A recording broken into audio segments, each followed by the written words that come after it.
Hello, this is Midnight Dark. Please subscribe our channel if you want. Today we here with new chapter of horror stories. Today we made a content from terror. Has many faces. We display the part 01 of this series. Please support us. Let's start the main story. It was a popular area with staff and students alike.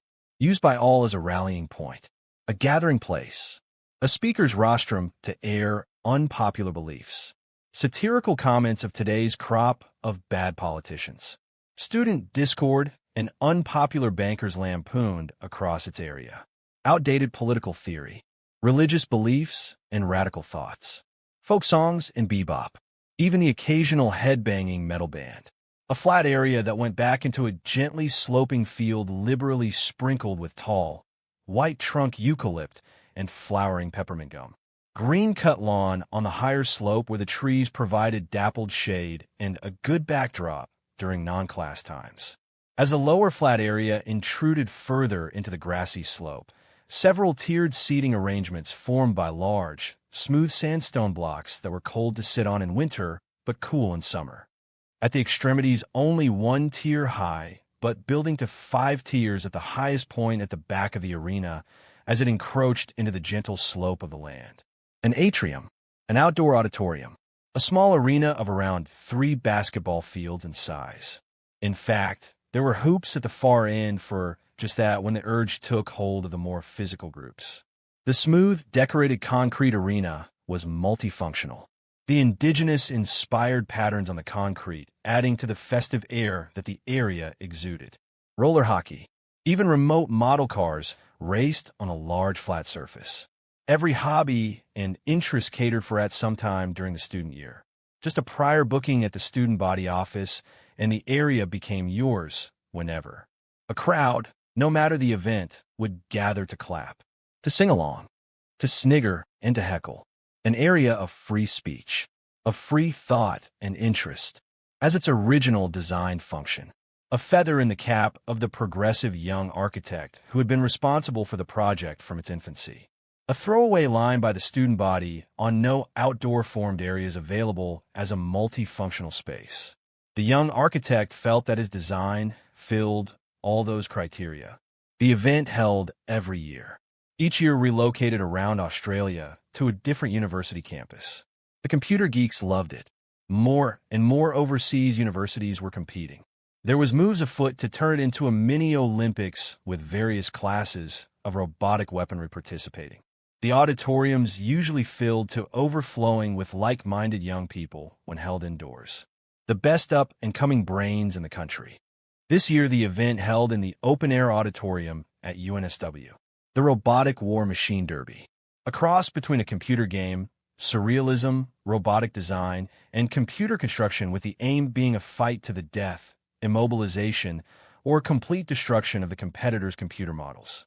One thing that was becoming more noticeable was that the sizes of these controllable robotic machines were becoming larger, more complex, able to second-guess what their opponent was going to do to either demolish or put the opposition out of action, this being the sole purpose, to be the last robotic machine still capable of functioning.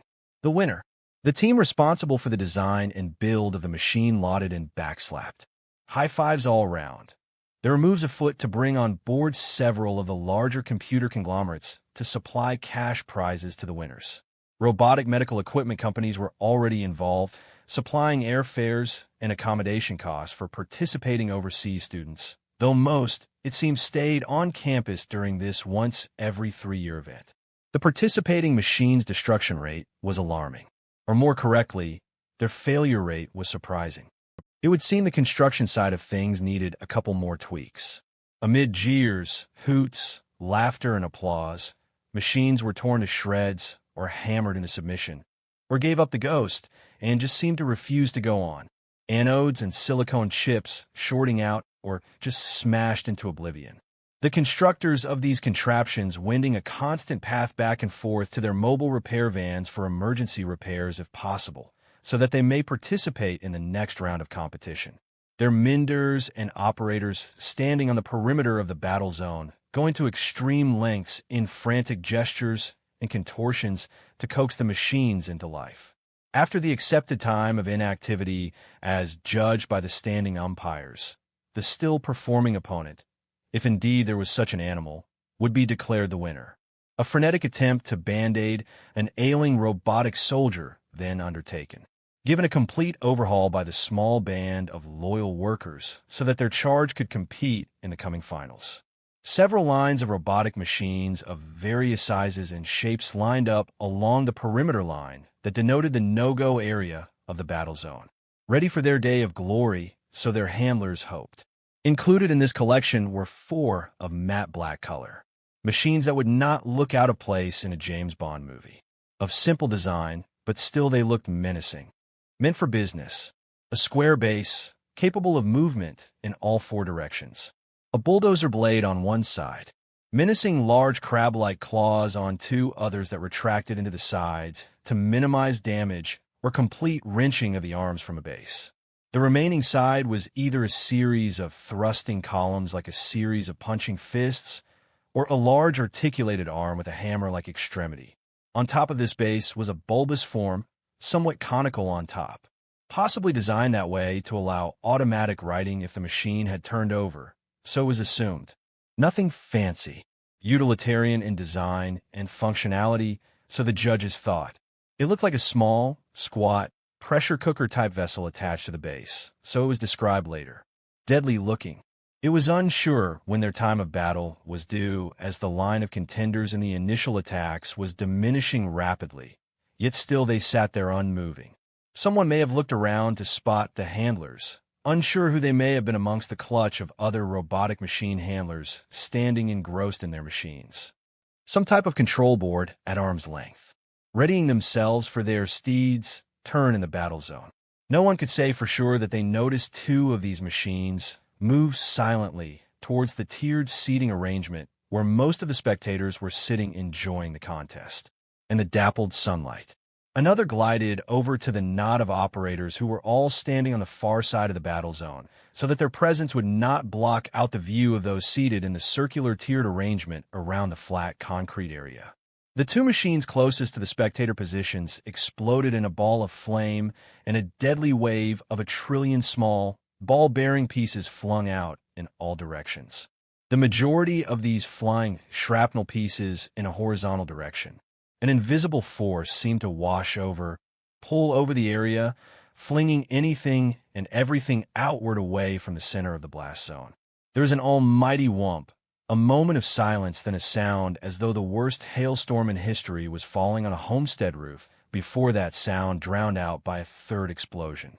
Moments later, the black machine that had silently moved to the far end of the arena to where the operators, officials, and referees were standing also exploded, spraying the area from ground level to a height of no more than 1 meter with similar shrapnel. Then silence. The steady wail of the dying and injured seemed to drift slowly into the consciousness of those still able to hear. Screams, moans of agony, cries for help, unadulterated sounds of terror from those able to scream. Running feet as the first wave of rescuers hastened to the area. Then a 4th flash of an explosion. The whump of that explosion again blocked out all other sounds. D.S. John Clifford James Church flung himself out his office, his face pale with a sheen of sweat glistening from the overhead office lighting. "Code red, people. Code red emergency," he shouted. "All officers, high-vis vest and your Kevlar under. Okay, this is not. I repeat, it is not an exercise. We have the real thing at the UNSW. Make sure you have extra clips for your Glocks. Extra clips. Capsicum spray. Helmets. Both 2 ways. As we practiced. Go. Now, this is not an exercise. I repeat, this is not an exercise. I want every unmarked belonging to the squad to have at least 4 to 5 officers in them. Go, go, go. The University of UNSW at Randwick. Anzac Parade.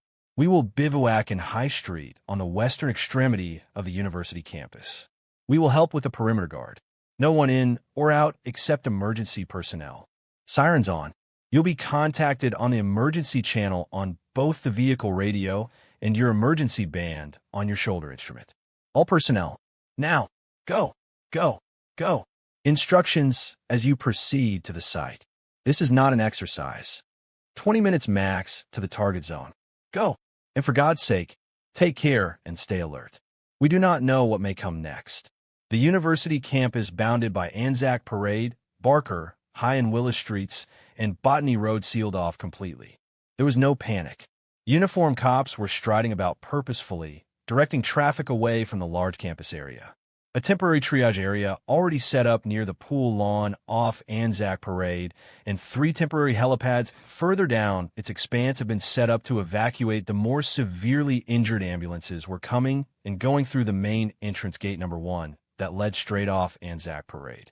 Sirens pealed the early afternoon air in ever-decreasing or increasing intensity, depending on their arrival or departure from the scene.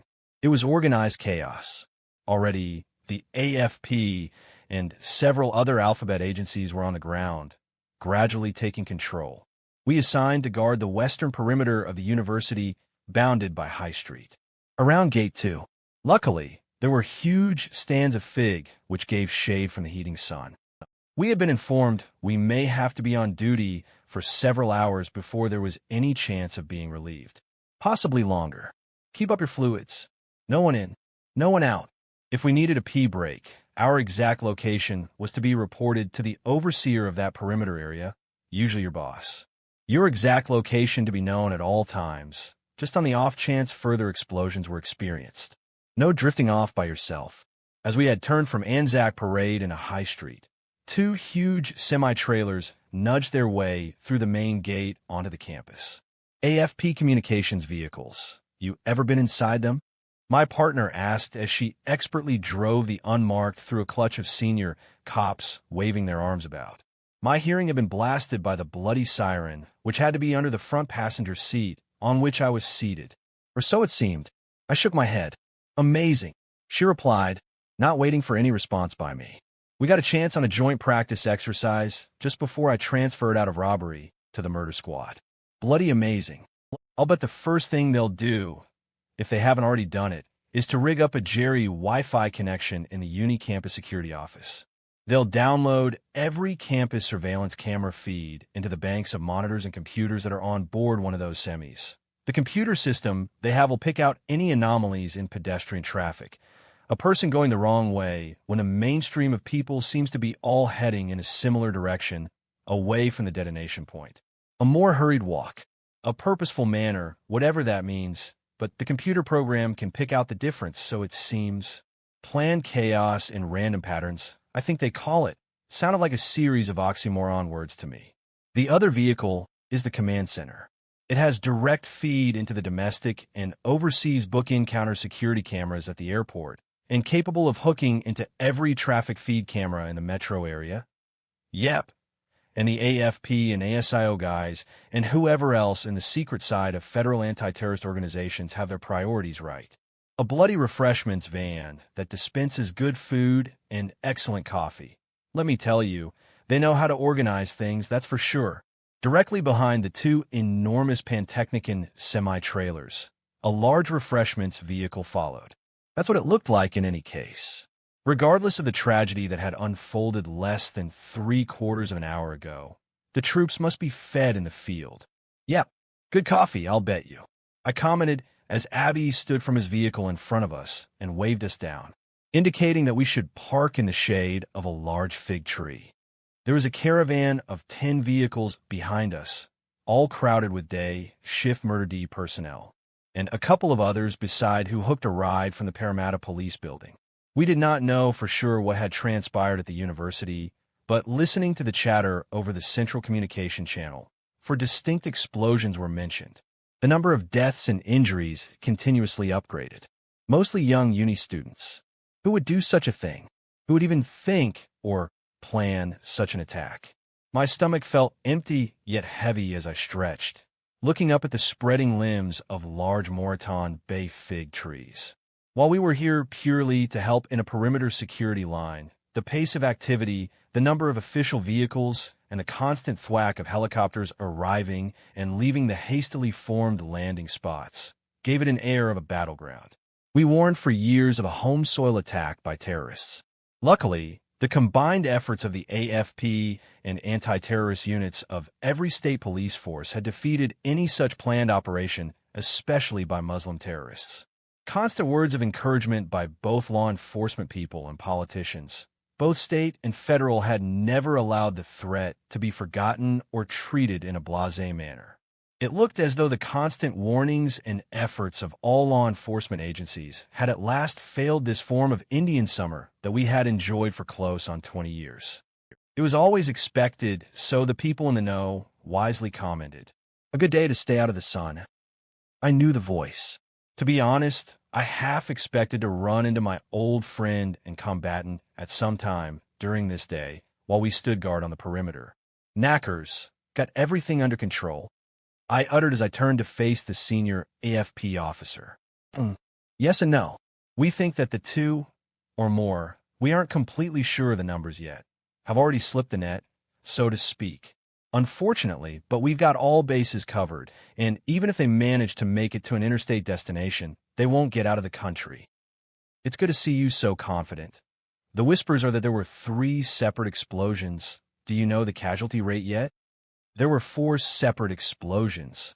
I shook my head as he told me this. The first 2 went off simultaneously, then another some seconds after that. Then the bastards waited before setting off the 4th. It managed to cause grief to those persons rushing to help the dead and dying. A similar MO orchestrated firstly by the IRA in the bad old days of that conflict. It's been copied by ISIS suicide bombers, Palestinian bombers, Taliban, and the Nigerian radical elements. You saying that this was a terrorist bombing? The politicians may skirt around the word for some hours, but yes. A joint ISIS and Taliban statement was received by all major TV channels just 4 minutes after the last explosion. Terrorism in a big way has at last come to our shores. Frightening on several fronts. This is the first time that the Taliban and ISIS have allied themselves in such a way.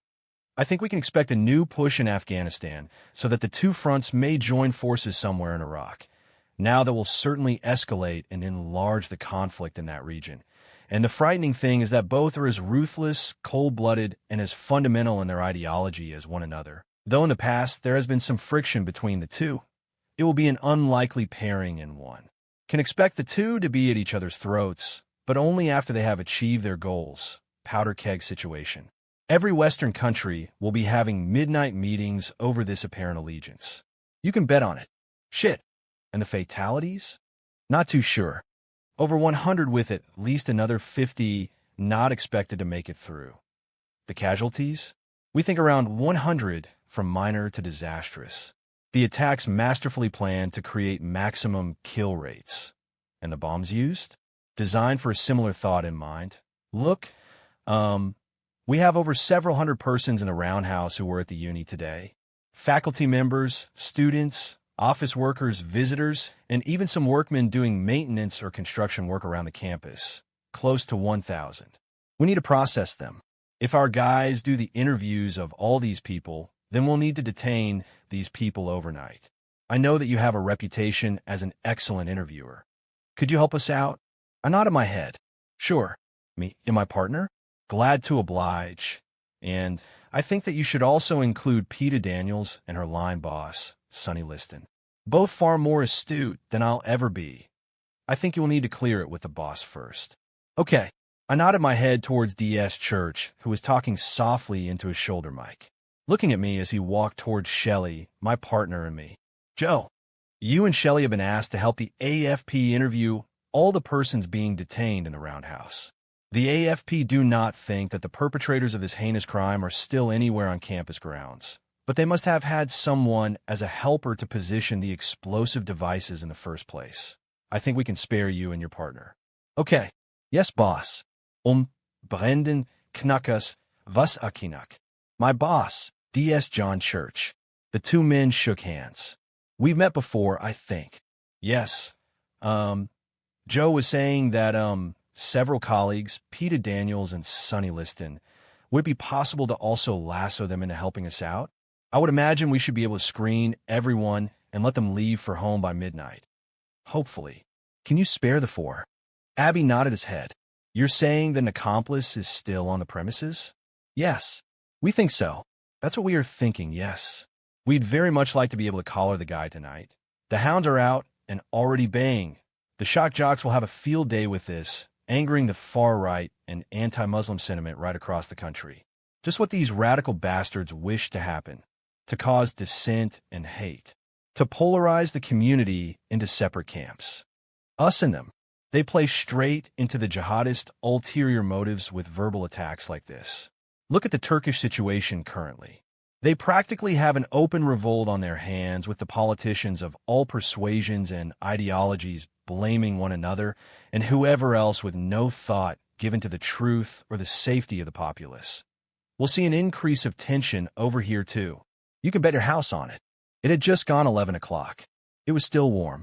A mild night. A bloody long day, but at least we were able to release all personnel that had been detained in the roundhouse. Apparently, there had been no one that warranted suspicion, apprehension, or arrest that I could see, which meant that all the suspects involved in the explosions had slipped through the cordon, more than likely gone before the first shock wave from the explosions had dissipated. The bloody cowards. Don't most of these people blow themselves up as well? As though the reward for killing innocent victims is justified. How do these people figure that? 72 virgins are waiting to follow like slaves and grant every wish so desired? What a nonsensical belief. As though one wouldn't be enough, give me strength. What makes these idiots think that they could ever satisfy so many women? And where do these virgins come from? If you calculate the number of suicide bombers that have so ghastly ended their lives in such a manner, then that is an enormous number of virgins. And what happens to them when they lose their virginity, as if all of them could? What type of nincompoop would believe such nonsense? It is obvious that there is a fair number of nincompoops in that part of the world. I just finished a scrumptious roast beef dinner, care of the AFP canteen truck. It took the edge off the horror that I had around me all day. The hum of the refrigerated morgue vans as a dull counterpoint in the background, waiting patiently for the bits and pieces that were still being retrieved from around the area. Several forensic pathology teams had been called in from up and down the East Coast to identify, bag, and remove the thousands of pieces of flesh and tendon that had been sandblasted from the bodies of the hapless victims. Bones left white and smooth. The death toll stood at 108, with around 20 not expected to survive the night. The helicopters had stopped their emergency evacuations of the most severe victims, and the wailing sounds of ambulances had ceased, though several remained near the cordoned-off seat of the explosions, their light show-coloring the night. The area now taken over by an army of forensic trace personnel scurrying about on all fours, planting evidence markers and flags in the bloodied surface. Their forensic onesies stained black with blood as they crawled through the broth of blood and flesh. I took my first sips of my second cup of coffee. Excellent. The AFP better catered for than us lowly state employees. Telly, my live-in love, as team leader of a squad of forensic officers, had enjoyed the meal break with me and had left to commence her second shift. We were that ill-equipped in personnel, especially to deal with such a calamitous event. Then again, I doubted that any country in the world would be so blessed with such specialist personnel that would negate the need for double shifts under similar circumstance. No one complained, as they all felt it their duty to make these personal sacrifices to complete their bloodied tasks as quickly as possible. We do any good? I asked Knackers, who had munched into his meal as though it may be his last. He nodded his head. Yeah, 3 suspects that we have identified from previous history of them. There's an all points out on them. Won't be long. These types of people prefer to return to the den. Bloody young boys. 17 and 18-inch. They were the young at Gallipoli and the Western Front. I countered. I don't know why I really made the comment, as it seemed so wrong in hindsight. I was trying to make a point that the young would always be in the thick of things. Either way, things don't change that much. Still, I shook my head. This attack focused on innocent lives. Just kids who were only beginning their life's journey. Possibly more than likely, completely apolitical when it came to what was occurring in Syria and Iraq. I couldn't get my head around the reasons for such an attack. But why? What is the whole purpose of this? Some of the world's best brains in robotics and computer interfacing have been wiped out, murdered for no sane reason. A whole up-and-coming generation gone. What have these victims ever done to those radicals in far-flung lands? Nothing. Nothing at all. That's not the point. They've sown that seed in the minds of all citizens of this wonderful country that no one is safe, out of reach of those who dare do us harm. No one is removed from the murderous hands of these jihadists, and they have caused civil unrest. Wait over the next week or two. We'll have some quite severe rallies and demonstrations. Terror, Joe. Pure and simple terror. That's what this is all about. I shook my head sadly. I don't know knackers. These bastards have formed a caliphate over an area that spans Iraq and Syria, through sheer murderous skullduggery, imposing their will and their very narrow and radical religious beliefs on the citizens caught up in their reign of terror. Look at what they've done to those ancient ruins over there. Destroyed them. Why? Because according to their beliefs, nothing existed before the Prophet Allah. Now that is illogical, ignorant, and just plain vandalism on a grand scale for what? And bloody stupid into the bargain. Fucked if I know, and I doubt that if you question one of the bastards, all he could mutter will be words that have been hammered into his head. Not one open or logical thought pattern, I'll bet. And their cry as they behead or murder someone. God is great. What a complete nonsensical and insane battle cry to shout out over the spilt blood of their innocent victims. God, or Allah, is not and never was a symbol of terror, though they have twisted the truth to that he is. That is plainly not written in either the Quran or the Bible. They use it to justify their sadistic ways. That's all. Knackers looked over at me with a grin on his face. Jesus, Joe. For an atheist, you sure know your Bible and I presume the Quran. He shook his head in mock disbelief. Yeah. You need to know the principles of religion to debunk those teachings. Otherwise, how can you really call yourself a non-believer? Again, he looked at me with that look of uncertainty, nodded his head as though making up his mind on something important. Yeah, you're right, Joe. They do it to impose their will. Don't get me wrong, it's completely insane. I try to explain the mindset by creating a parallel between them and, let's say, a guy who subjects his wife to sexual, physical, mental, and/or financial abuse, creating terror in her mind. Obey me or else die. Why? To enforce his will over another human being, to make them cower, to make them subservient, subjugate the spouse to his will. I think it has more to do with that mentality than their interpretation of the teachings of Allah or God or any bloody religion, if you get my drift. What does the killing of innocent university students have to do with that line of thought? In a country that is on the other side of the world, I was becoming angry, bloody angry, annoyed, frustrated, and completely at odds as to the reason for the attack. That was the trouble. I was looking for a sane, a logical reason for such an indiscriminate attack when there was no logic to it. To create terror, as I said before. Pure and simple. Joe, settle down. You'll give yourself a heart attack. Terror has many faces, Joe. Many faces.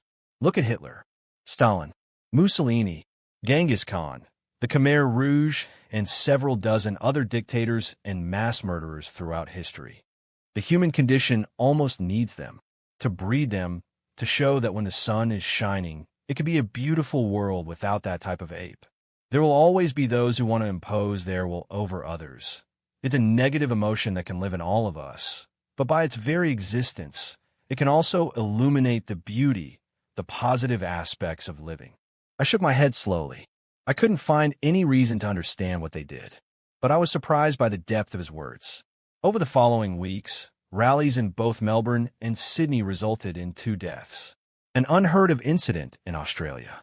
Shock jocks throughout the country were helping to fuel the fires of hate with their torrent of objection, disgust, and disbelief that such a thing could occur in this freedom-loving country. Certain media outlets were also displaying hateful slogans on headline banners and front pages of newspapers, adding to the flames. All this acidic rhetoric fueled the fires festering within those people so shocked by the event. This only aided to the complete isolation and distrust of the Muslim fraternity in general. People were not open to the innocence of most of the Muslim community. of course, to try and explain that this attitude would only help to marginalize those disenfranchised and unloved youths who would then be drawn to the more radical factions of the religion, fell on deaf ears. Nobody was listening. Reason and intellectual discussion had flown out the window. Knackers had been right. A sentiment I doubted that he would be proud of. An ugly side of the Australian character displayed to the world. But then again, right around the world where similar acts of violence were occurring, the Muslim community was being isolated, tormented, vilified, and accused. Memory should have been attuned to the fate of the Jewish peoples during the Holocaust and the various pogroms of those of the Jewish faith throughout history, and the emerging threat of Nazism in the early 1930s. The night of broken glass was not that long ago. If the people have someone to hate, to distrust, and to blame for all that is wrong, then the battle is won. Yet people could not or will not see this. A similar groundswell was emerging where the far right was asserting more and more influence in many countries. Neo-Nazi movements were becoming more prevalent and noticeable in their discord, something that the conservative majority should be concerned about and fear. But again, they stood silently as they watched this slow disintegration of society's mores. The following week, we were asked to follow up on those persons whom we had interviewed, fingerprinted, photographed, and been satisfied with their credentials on that night in the roundhouse of the university. Many were suffering from shock or too upset to be of much help at the time. It was hoped that time would allow them to be able to take a calmer look at that afternoon and at the events as they unfolded. A glimpse of something out of place that could help in the investigation. Shelley climbed out of the unmarked and stretched. "Joe, we've been missing too many of our morning exercise bouts of late. We're losing that habit of necessity. We got to do better, my man. You're the leader. You need to take control. Stop whining and wanting to point the finger at me. Young lady, this is our last for the day, and we can head back to the office to do what you were complaining we don't do?" "Okay." She nodded, mumbled something about it now being the afternoon when she had been referring to the morning regime that we had dropped. I swear that she gave a slight smile at having got a rise out of me. We had only missed one morning's exercise this week, and that was for an extraordinary meeting of all police personnel to inform them of the latest on the uni bombing. It was a typical summer's day, the sun bright and hot in its afternoon descent, a warm 32 degrees Celsius. I knocked on the door of the townhouse close to the uni campus and waited. The door opened slowly to show a Mrs. Dilly Walters standing stooped behind the security insect screen. Mrs. Walters, Detective Joe Lind, and my partner Detective Shelley Shields. I interviewed you last week at the roundhouse in the grounds of UNSW. Remember? She stood there in a daze for some moments before standing straighter, though the effort made her wince and jerk as something twinged in her lower abdomen. Yes, I remember you, Detective. A ghastly business. I'm still having sleepless nights, and I haven't been back to work yet. I think I should see my doctor, I think. What do you want? I recalled that when I had interviewed the middle-aged woman, I had noticed a yellowing bruise to her cheekbone. She had vainly tried to cover it with makeup. The slight swelling she could not hide. Looking at her now, the bruising was newer, blacker, which affected her eye as well. The side of her face. We are re-interviewing everyone that we had discussions with on that afternoon and night. Some persons were a little fuzzy on their recollections of what they may have seen that day. We are hoping that with a week's lapse, there may be something that you can tell us now that was not coming to mind that afternoon. Now's not a good time, detectives. She began to close the door, and I doubt that I can add any more than what I offered you last week. Good afternoon, detectives. Shelley leaned forward and opened the screen door quickly. Mrs. Walters. Dilly, if you don't mind, I think we should come in. With a cup of tea and a little thought, you may be able to help us further. Okay. The woman backpedaled as Shelley crowded into her. She cowered away from my young partner. Not good to see. You're not okay, are you, Dilly? What has happened to you? Who did this to you? Shelley was way out of line and staring at an infraction if the woman ever placed a complaint with the standards and ethics branch of the force. Shelley gently took her by the arm and led her into the gloom of the house. The woman allowed herself to be steered down the hallway. She bent back over and walked slowly with her free arm hugging her abdomen. Shelley led her to a comfortable-looking easy-eye chair in the lounge room. The woman balked at sitting, preferring a more threadbare sofa chair on the other side of the room. "That's my husband's chair. He doesn't allow no one to sit in it. No one, me included," she commented by way of explanation. "What would you prefer, Dilly? Coffee or tea?" "Coffee will do fine. And one for each of you. You can't stay long, though. Brian, he's only gone down the road for a couple. He'll want his tea on the table by the time he gets home. Watch out if it's not hot, and on the table as he walks through the door." Shelley gave me a knowing glance as she walked out into what she presumed was the kitchen. I glanced around the lounge room. Spick and span, not a thing out of place, and I could imagine running my hand over the top of every door in the place to not find a speck of dust. You should be congratulated on the cleanliness of your home. A place for everything and everything in its place and not a speck of dust. Yes, I work hard at it. Sometimes all night after Brian has fallen into a drunken stupor, snoring his head off. I know what will be in store if he wakes in the morning to find something that he thinks is out of place, dirty, or unclean. He's like that, super sensitive about germs. "Is that what got you?" I nodded my head towards her bruised face. She wanted to touch it. "Winston pain. I think we should get you to the hospital for some x-rays. I wouldn't be surprised if your cheekbone is fractured." "Oh no, I'll be all right." Brian wouldn't like that. He said it would embarrass me as they'd know I'd done something wrong. "No, I'll be okay." Really, I had a giddy spell and fell over. Bumped my face on the sofa as I fell. That's all. If I weren't home when he got home wanting his tea, there would be all hell to pay.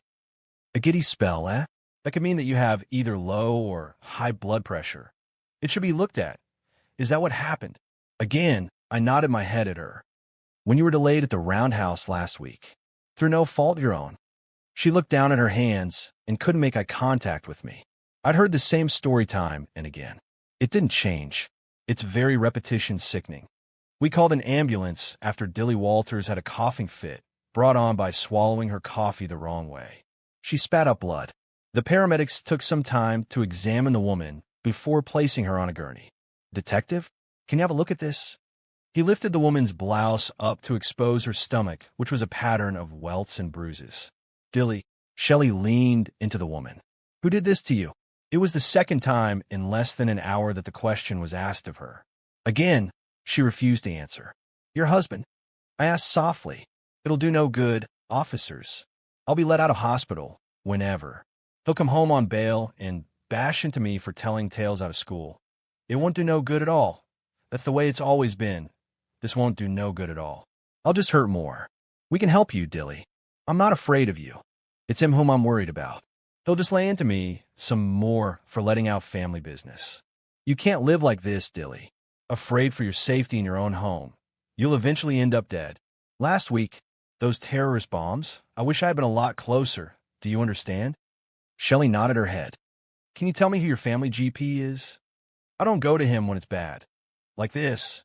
She looked away, dabbed at a tear in the corner of her eye, balling the tissue up as though this would dissipate the pain in her mind. "It's just the grog. He's not a bad sort of bloke. Really, he's so angry at not realizing his potential. So he says when he sees what he has done to me in those fits of rage. Like many victims of domestic violence, there were excuses galore, and the victim at times blamed themselves for the abuse. There's no excuse for domestic violence for whatever he thinks the reason might be. How long has this been going on?" Shelley asked softly. "Not long, a couple of years. 10 about, I suppose. Maybe more. The kids left because of it. Have the local police ever been here?" "Yes, a couple of times when the neighbors were afraid for me. We didn't tell the officers what happened. Brian promised that he would change. I'm still waiting, I guess." "I think you've waited long enough." They wheeled her out to the ambulance. Neighbors were milling about sticky beaking. "Officers." An elderly chap wheeled his walker over to us as we stood at the front drive into the Walters property, watching as the woman was placed into the back of the ambulance. "Dean Cummins lived next door with the missus. She's getting on a bit. I've run the local boys a couple of times when we knowed he was belting in a poor Dilly. Seems there's little can be done. He's gonna kill her one of these days. He terrorizes the poor lass. A real nice lady, seen her up cleaning all night, hoping he won't belt into her.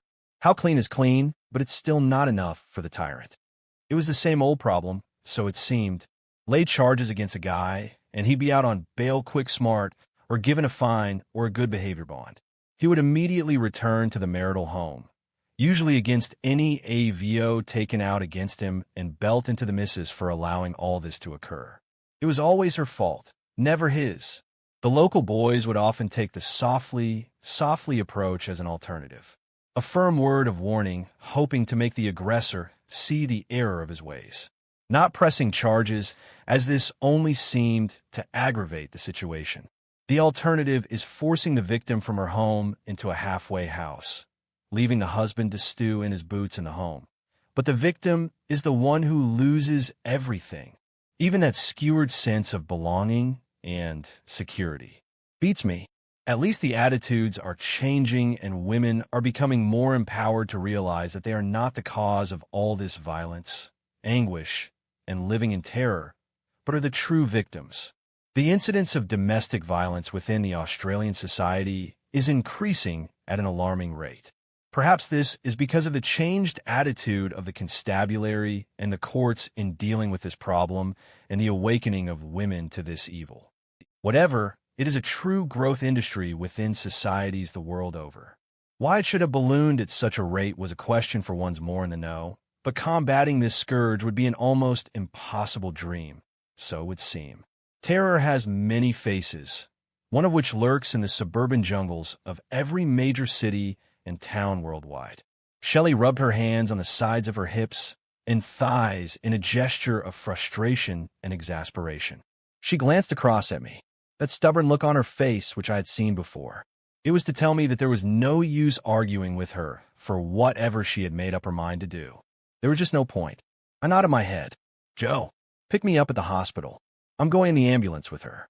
Call the local blokes in and fill them in. They can make the arrest. It's outside our sphere of responsibility. Okay. I nodded my head slowly. It really wasn't her call. We were out on that proverbial limb. I wanted to wait until the guy got home, and not a good idea, Einstein. He'd not be worth the huge hassle it would cause. But gee, it would make me feel better. Like a typical male, I would combat violence with violence, which just exacerbates the situation, I guess. Bryn Knacker's Wasikanak and I had history, going back a ways. I had met my wife Aline while I was working undercover for the narc squad with Baza Holtz as my partner.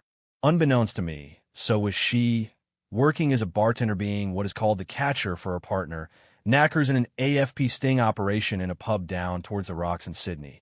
I can't even remember if the sting had been successful, but our relationship certainly pulled all the correct strings for such a short tenure. By the time we were truthful to one another about our pseudo-role-playing, we had become an item soon to be married. It wasn't long after that she was transferred to a safer section of the AFP. A married woman and all that, well, close to being a bride more beautiful than my wildest dreams could ever have imagined. She fitted in well in the computer surveillance unit, which coincidentally, my son Bill's partner Melissa was now employed in as a team leader, which was some dozen years later.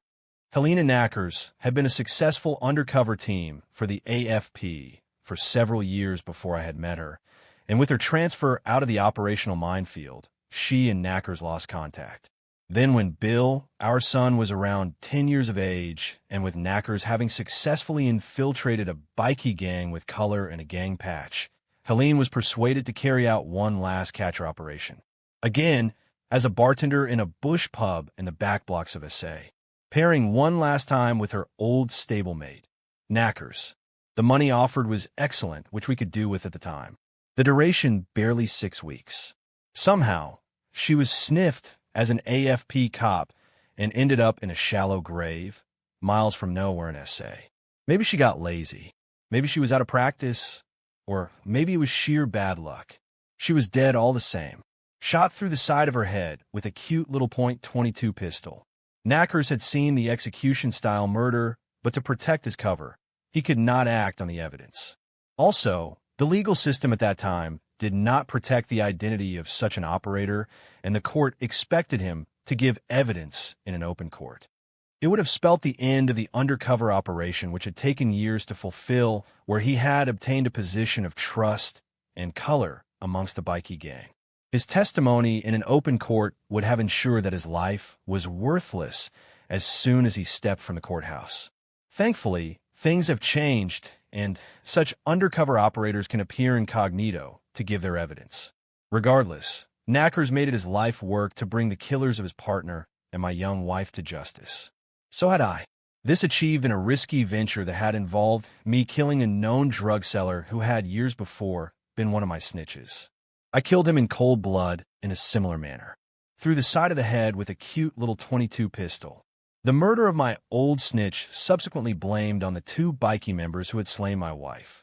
I would like to think that the old drug seller had thanked me from the bottom of his heart for doing away with him, as the autopsy results showed that he was just weeks away from death, living out his last days in terrible pain, being partially masked by a cocktail of drugs and chain-smoking funny cigarettes. Knackers and I were the only two people on Earth who knew of this successful plot, which ensured that a kind of pact existed between the two of us from that moment on. Our association was always sporadic, and at times involved surprising meetings in the strangest of places. Usually, he's summoning me in some covert way, although our last meeting was on board a river cruise boat gently sailing down the Rhine. This when Telly and I had toured extensively through Europe and Great Britain a couple of years back, getting rid of some of the time off and lieu that I had accrued. An SMS from an unknown address requested pizza at 7 for the following Thursday night. To spot a favorite AFP hangout in the burbs. I've been there before. Good to see that you remember, Joe. Hard to forget the meals here, Knackers. I've enthused to Telly and the kids who eventually relented. We have been here several times since we last met. He slightly nodded, gave me that boyish smile of his, though he was a couple of years ahead of me. Close to 50, actually. Last time that we had time to speak in private was in the mail toots on board that river cruise vessel through Germany. You were hinting at retirement and moving to some little gated community up Queensland way. If I recall, he waved that statement away with his hand. People can be persuaded to stay on if the package and position on offer are lucrative. Besides, the time wasn't right to retire. My better half has taken a position in Geneva with the International Anti-Terrorist Group. Gone for 5 years, though we catch up via Skype every night or 2-inch. That would be a lousy way to conduct a marriage. Via Skype. I thought aloud. Maybe I shouldn't have. Yeah, not good, but what can you do? We both love our jobs and each other. 5 years isn't that long. It is to some. I grinned, hoping that he wouldn't take offense. Then again, I had never known him to feel insulted about anything. Maybe to a 10-year-old it seems like a lifetime. But to me, I nodded. I doubted that I could do something like that. I said as much and then got back on to lighter things. You were at one stage deputy assistant to the deputy head of liaison on international terrorist matters, or something like that. Am I close? Or has the title been extended? I asked with a cut-off laugh. Yeah, he scoffed. Something like that. Let's order. Have a beer before we bog ourselves down and reminiscing, yeah? The conversation lapsed while we decided what topping we wanted on our pizza and the manner of the side salad, and which wine would be best with the feast. We cracked the bottle of Cab Merlot from the Margaret River area of WA, and while we let it breathe, we brought the subject back to the reason for the get-together. So, the Unibombs? Where are you at with the case? Things have seemed to have gone a bit quiet, though the media and certain shock jocks are keeping it bubbling along nicely. No more refugees, especially Muslims.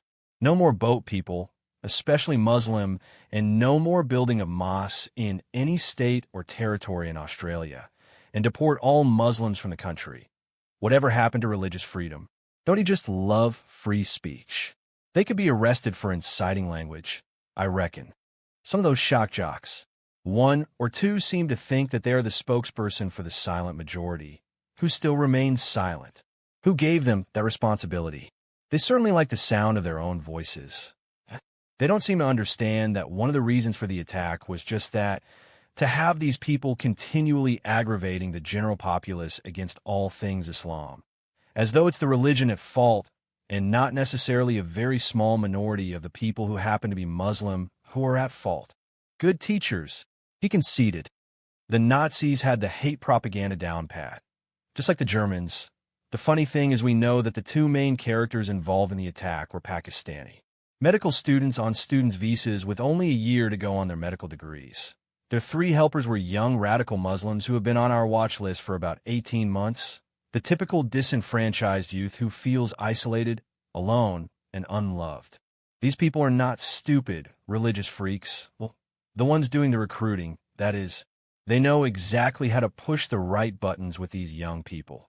And there'll always be plenty of that type of youth as long as this anti-Muslim garbage continues. These guys. He looked across at me as he shook his head. We have interviewed them both, but as yet, we haven't enough to charge them. The forensic guys have a mountain of evidence to sift through that could take several months. There is a stop and hold on the two training doctors and a full electronic and visual surveillance on the three young guys 24/7. We're surprised that there haven't been any communications between both parties, which could mean that the two doctors have slipped through the net, unfortunately. The three may still slip up and tell us something more concrete before we have the forensic proof. Here's hoping. In any case, we waited as the salad bowl was delivered to our table. The rotund owner poured the wine, a small glass for himself. If you're not gonna drink it, then I won't let it go to waste. One gulp and it was gone. Knackers waited until the boss had left the table. The not-so-surprising thing with these youths is that they're usually small-time crims. On the periphery, usually drugs, BEs, assaults, and the majority have some form of mental problems. These recruiters know who to target and how to get around these poor fools. So, do you know how it was achieved? Pretty much. They picked a good time, actually, as some of the participants of that robotic combat competition came in vans. You should have seen the setups in some of them. Very professional, like the trailers of the V8 supercars. A bloody workshop inside the vans. The three youths drove in as brazen as you like in their van. Unloaded the 4 bomb bases. Positioned them. They should have left then, but the contest got the better of them. They stayed around to watch before they realized their own safety was at risk. They went the wrong way. Not towards their van, but in the opposite direction and got caught up in the general mayhem after the explosions. He took a long sip of wine, held the glass up to the light while he swirled the contents around. This is good. Congrats to the cellar master. He raised his glass towards the rotund owner who was now laboring over the pizza oven. The student doctors? We have clear video stream of them on the roof of the medical labs that overlooked the quadrangle. We found the control panels for the robotic contraptions on which sat the pressure cooker bombs, still up on the roof. After the third explosion, they began to descend from the roof so that they would be in the second wave of rescuers. They already had their lab coats on, latex and masks, stethoscopes over their shoulders. All they did was grab an injured person, help them to an ambulance, climb inside, saying they needed to help this patient as they were sped to St. Vincent Hospital, being the closest capable of dealing with the injuries suffered by most of those poor souls. They then just slipped out, with the full-on chaos at the hospital with so many people transported in with horrible injuries. No one seemed to notice them slip away after they shucked out of their lab coats covered in blood. I should tell you. You didn't need to tell me. No, not while I am eating, no. We both chuckled. Our pizzas were carried over, the smell obliterating any mental pictures that may have stuck in my mind of the chaos of that day. Banter then followed between Knackers and the large man, Charlie. It would appear various members of the AFP were regulars, organizing staff meetings over several large pizzas and a couple of bottles of wine out in a back room. The two Pakistanis? They're gone. I began as mean host walked away, promising another bottle of wine of similar quality. This after he helped himself to another half glass. We're hoping not. But really, we must reconcile ourselves to that fact. Doctors? They'll pop up somewhere, though. It would appear their getaway route was well worked out during all the chaos, so their route further afield out of the country would also be worked out just as detailed, one would surmise. How could they get out of the country so quickly? You had every airport in the country under heavy surveillance. We were thinking that they slipped away from the campus moments after the third bomb went off. But video evidence shows them exiting the way I said. Safer, I guess, from their viewpoint. The fourth bomb had a timing device attached. Pressure cooker bombs. The same as that used in the Boston Marathon bombing. Simple. Easy and inexpensive. They remodeled slightly to look unprepossessing on top of a standard computer robotic base. Easy as. Where the Boston bomb was packed with all sorts of shrapnel, nails, screws, and small bolts, every one of the four used here were tightly packed with ball bearings. All the same size at 5 mm diameter. Caused enormous damage to the bodies, especially the legs, which were stripped right to the bone of all skin, dermis, tendon, and muscle, especially those who were the closest to the site of each of the bombs. A lot of the victims just bled out because of it, like a larger scale of sandblasting. Effective, very deadly. There were skulls. I held up my hand. I really didn't want to know the macabre details. The meal suddenly wasn't that appetizing. He nodded his head. Yeah. Well, there were some horrific scenes. They would have known. He bowed his head for some moments as flashbacks spun through his mind's eye. I'm still having nightmares and flashbacks, so I can imagine that some of the emergency crews who assisted with the dead, dying, and badly injured are in the same boat. One good thing about it was that the use of the same size ball bearings would have involved a special order, or one that was slightly out of the norm, in any case. We're chasing that angle out and should have something to add to the growing mountain of evidence against them. A lot of good that will be if they fled the country. As you seem to think they have, you never know where or when they may resurface, but they will, and we'll be ready for them. They may never return to Australia for trial. Let me tell you, the Israelis are pretty good at that type of thing. What about if they resurface in some ISIS-held stronghold in Syria or Iraq? There's always more than one way to skin a cat.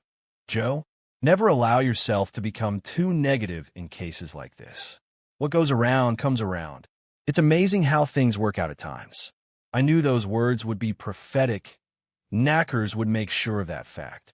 So, if I were them and want to get out of the country quickly and knowing or expecting all major airports to be quickly quarantined, under heavy surveillance, a small private flight already booked flying out to Fiji or Port Moresby or up to Darwin, then on to Bali, and then hop into any of several international airports in Indonesia or Malaysia. Not that far away anymore. Flying time? A couple of hours. Do you realize the number of small and private flights that are in the air at any one time in Australia? We are the world's busiest users of small private plane flights. A mountain of information for us to go through and confirm. Or a boat out to, say, New Zealand, Samoa, or Vanuatu, and then out on an international flight. As I said, they're medical doctors. They'll surface sooner or later. We are building a very extensive dossier on both their stays here in Australia. Their colleagues, friends, even a few family members. It will be a slow and steady race. And when we are ready, they'll either be deported back here to answer for the crimes with no hope of ever seeing daylight over the Pacific again, or they'll be whisked back here under cover of darkness, or they'll just disappear. Maybe a drone attack if they happen to be in ISIS territory, which we seem to think is their more probable destination. We finished our meal in relative silence, asking the occasional question about family and a likely retirement date for Knackers.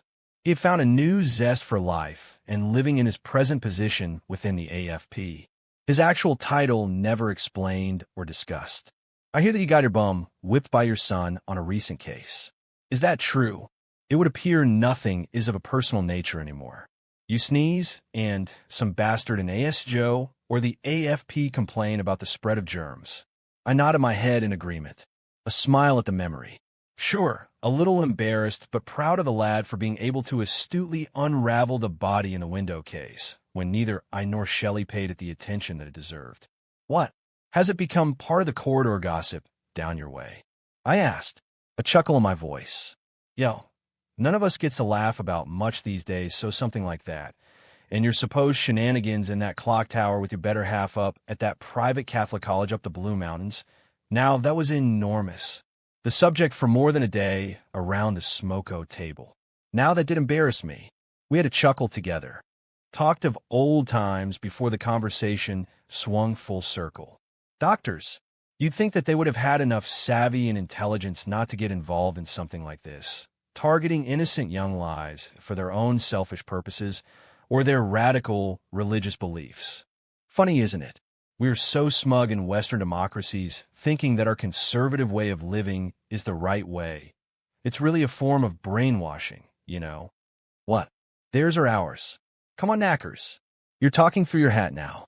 We in the West are brainwashed. You must be joking. You don't think so?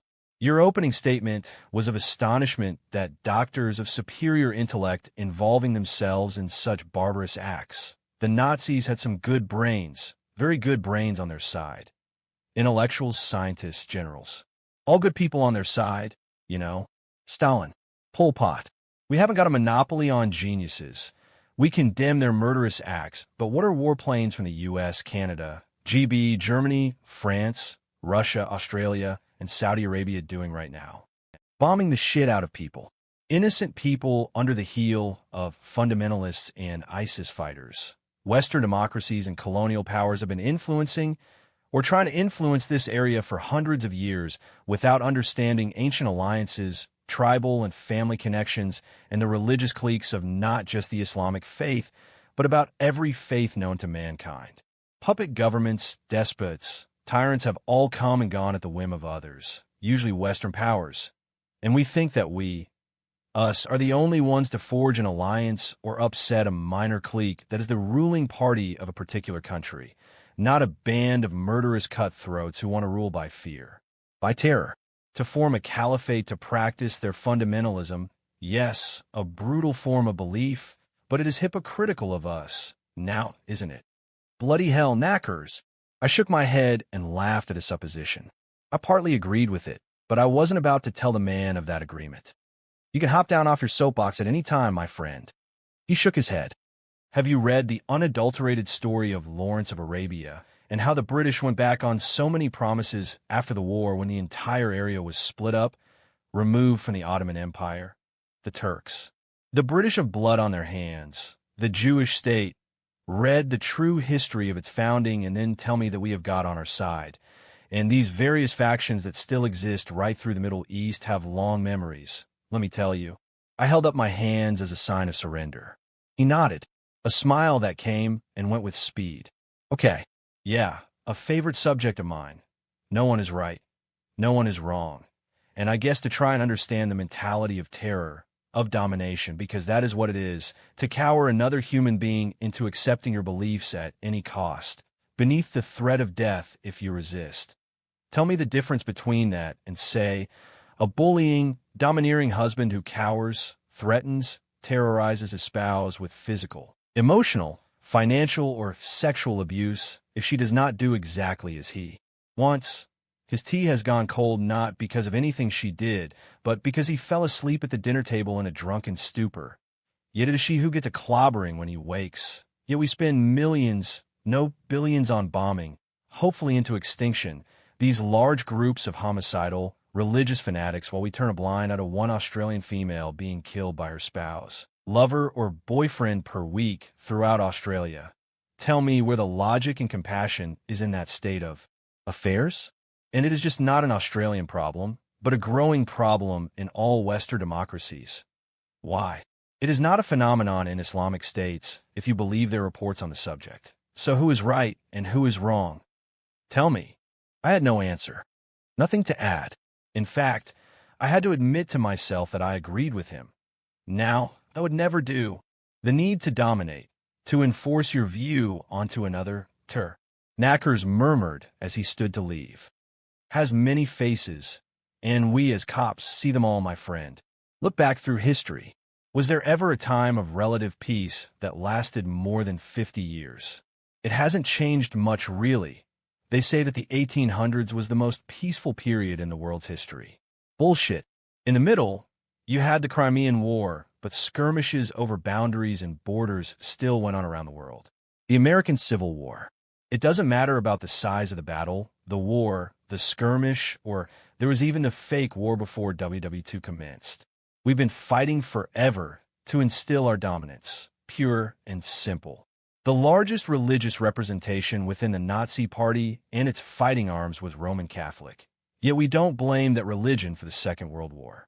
The total number of the Islamic faith worldwide is estimated to be over 1 billion persons, with these fundamentalists, radicals, and jihadists representing but a minute proportion, yet we blame the entire Islamic faith for all the troubles. It doesn't seem right somehow. Eh. Someone else had said that same thing to me recently.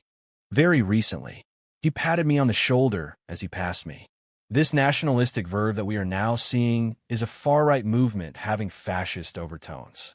The call to prohibit and remove all Muslims from the country is wrapped up in an Australian flag and a call to be proud of the country. Smacks a little of 1930s Germany. Huh? Not the same socioeconomic problems now, but it only takes a change of leader and a downturn in the economy to engender acidic thoughts wanting to blame someone for the situation. Gotta go. Joe, the bill has been taken care of. Do not complain as you are not on the take or indebted to the AFP. Understand? I've enjoyed your company as always. See you soon.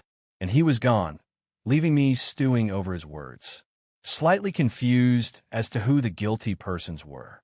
We signed in, spent 3/4 of an hour in the gym, and 15 minutes on a table getting a rub down. After that, a quick hot and cold shower, and we were ready for duty by 8:30 a.m., bright-eyed and bushy-tailed. Things were slow, so at the insistence of Shelley, we told the boss where we were going and headed towards St. Vincent's Hospital to pay Dilly Walters a visit. A cheerio call and to quiz her on her recollections of that terrible afternoon at the university outdoor arena.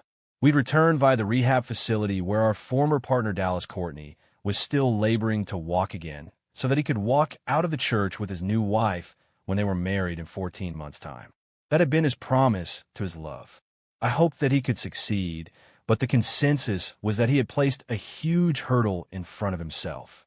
We were sitting in the hospital wardroom of Dilly Walters. She was asleep. We thought that we could wait it out. I was dozing off myself, only to be startled awake by raised voices and expletives out in the corridor. A scuffle.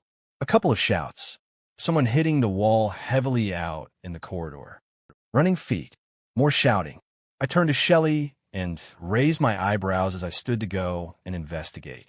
Poked my head out of the room to see two hospital security guys wrestling with a large bloke. He broke free and began to run towards me up the wide corridor. I stepped from the room as he approached. He pulled a large kitchen knife from the belt of his trousers. I stepped into the center of the corridor and braced myself, watching the hurried steps of the man, smaller than I, though carrying more weight around his middle.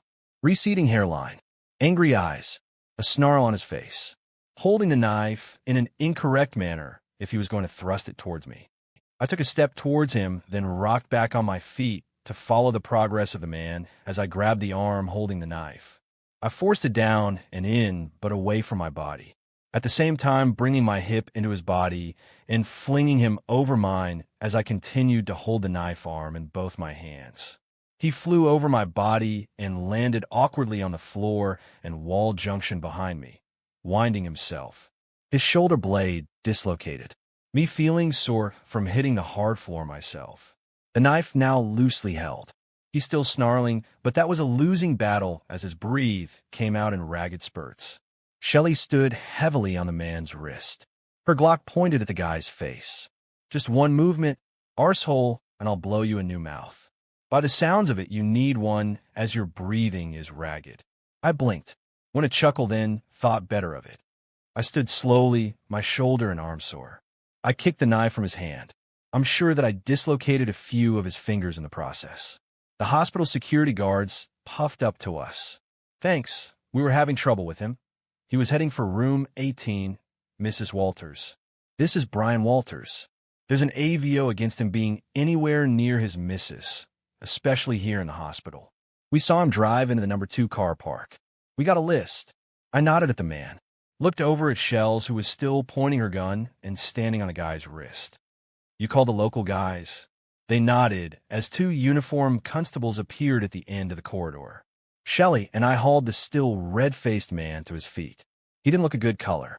All the bluster had left him. He was cuffed, read his rights, and arrested on several charges, a few of which would ensure a reasonable stretch in prison. That of attacking a police officer with a weapon, viz., a knife, and resisting arrest. The fact that he ignored a court-issued AVO of only days ago was way down the list, as was the suspected act of willfully attacking his wife. The priority of the charges could be construed as implausible and illogical. The possible assault of his wife, an unproven act and of little consequence.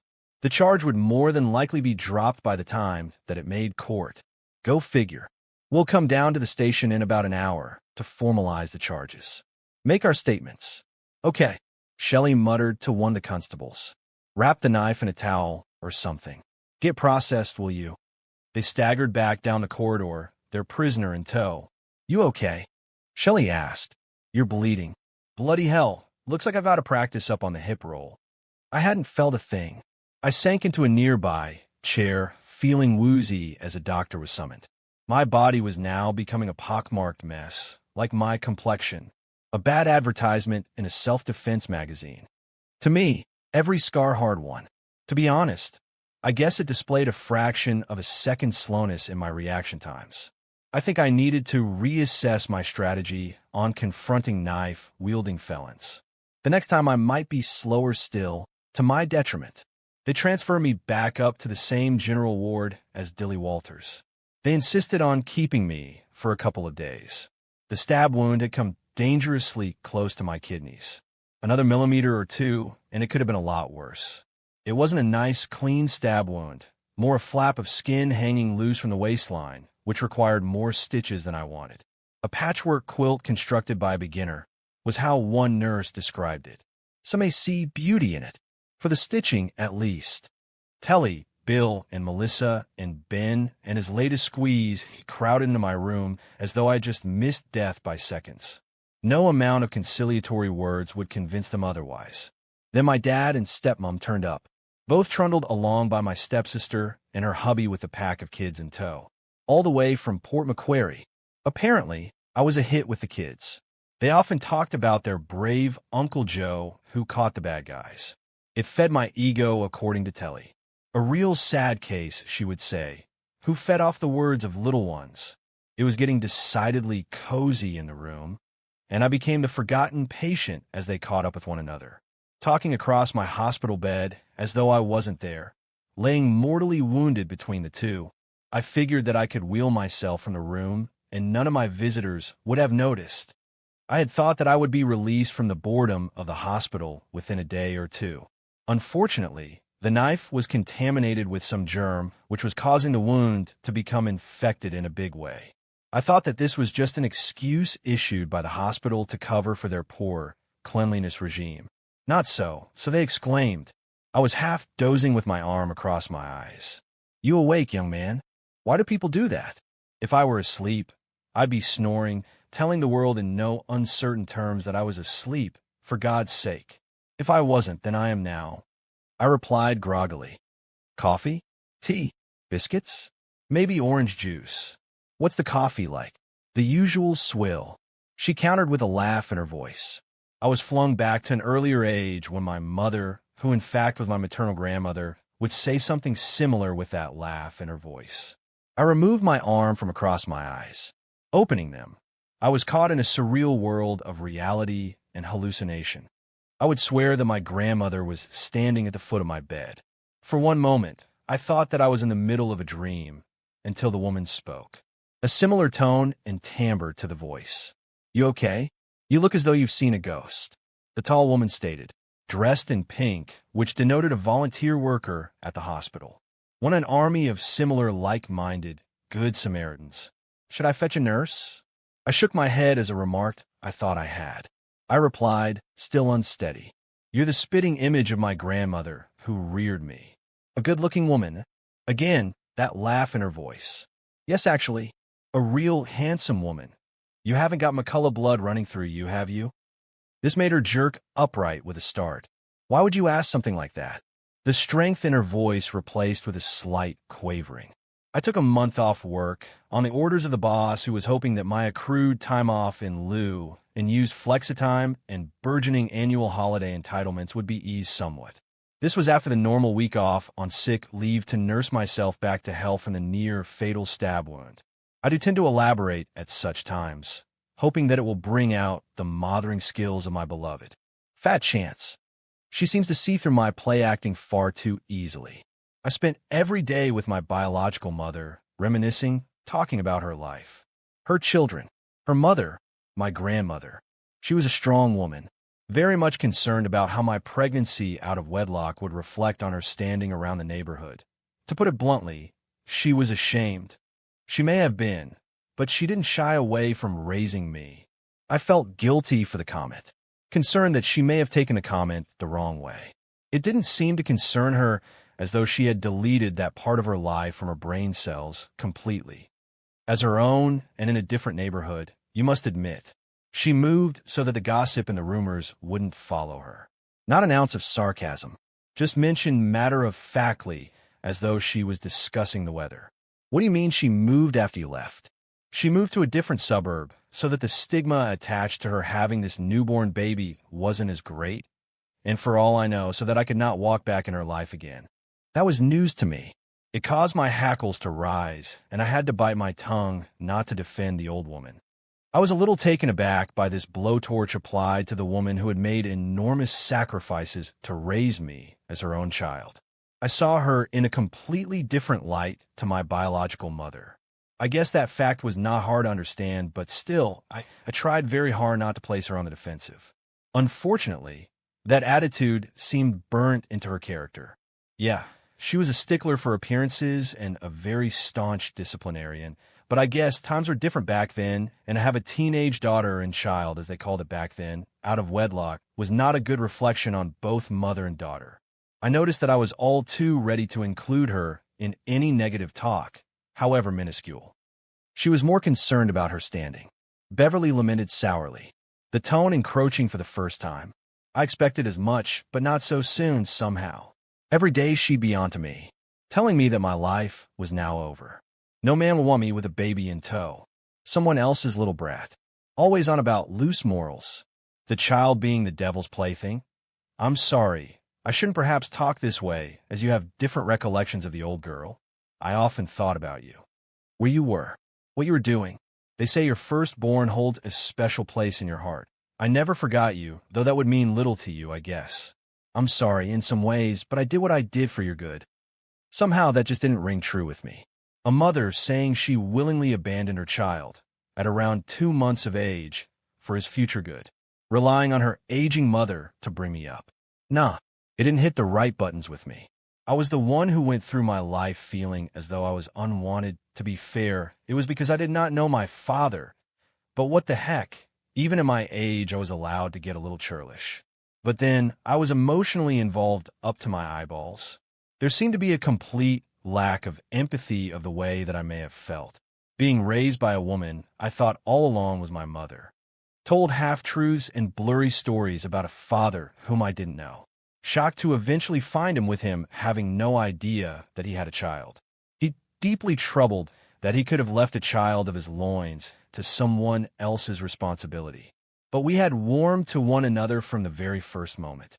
This was lacking with this woman who was my biological mother, who seemed completely divorced from any feelings of remorse, guilt, or sorrow.